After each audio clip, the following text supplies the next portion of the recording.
Ito yung dinadaanan ko guys. Yan guys, school yan. Parang school yata yan guys. Kasi maraming tao dyan, tsaka mga bata.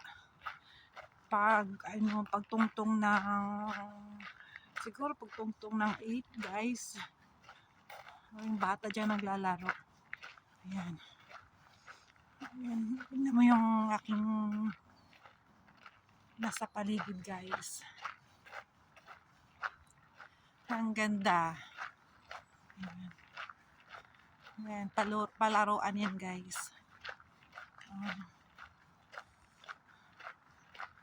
Ayan guys. Ang ganda.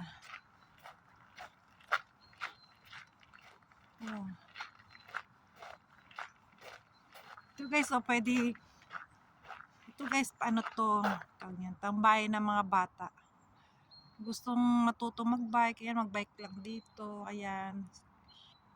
Ayan.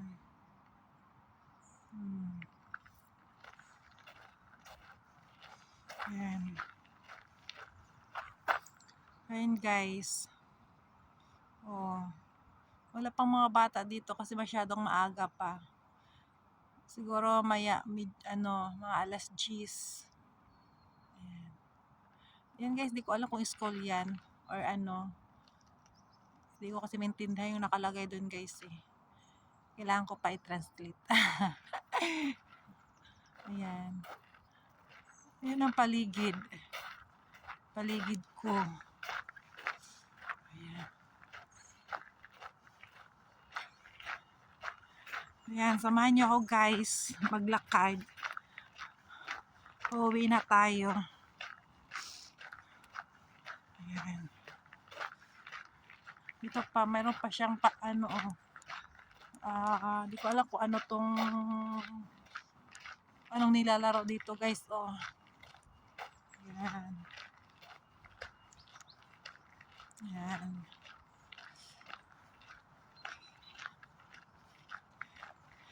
Tingnan mo guys yung mga puno. Naninilaw na siya. Yung dahon.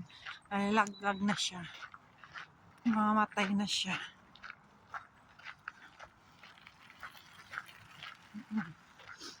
Ayan. Kasi autumn na. Ayan guys. Ayan, isang puno guys. Namamatay na siya. Nalalaglag na. Ayan. Ayan. Naninilaw na sila lahat. Ito yung shortcut pala papunta pauwi sa aming bahay guys. Ayan. Ayan. Ayan guys.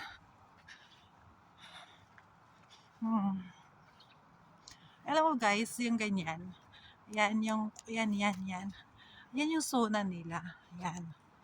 Yan yung zona nila guys. Kung gusto mong maligo magbabad sa mainit para pawisan ka. Yan, doon ka lang pupunta. Tawag nila zona. Ayan. Hello guys. Pero ako ituturo sa inyo guys. Tingnan guys ito yung yung nilalagay sa dibdib ng magulang pag nag-graduate yung mga anak. Ayan yun. Nakalimutan ko anong tawag niyan guys. Ayun yun guys ang nilalagay. Ayan guys. Malapit na ako sa bahay. Ayan guys, may playground din dito. Ayan. Ang playground. Ayan. Kailang parang hindi na ito ginagamit guys kasi madamo na. Madamo. Daming puno dito guys. Talagang lalong nagpapalamig kasi maraming puno. Ayan. Ayan. Malapit na ako guys. Yan. Maraming mga ibon. Lalaki. Guys, ayan. Meron pa isang playground dito guys. Dito may mga tumatambay. Hindi bata tumatambay dito guys, kundi mga dalaga. Mga dalaga na guys yan. Okay.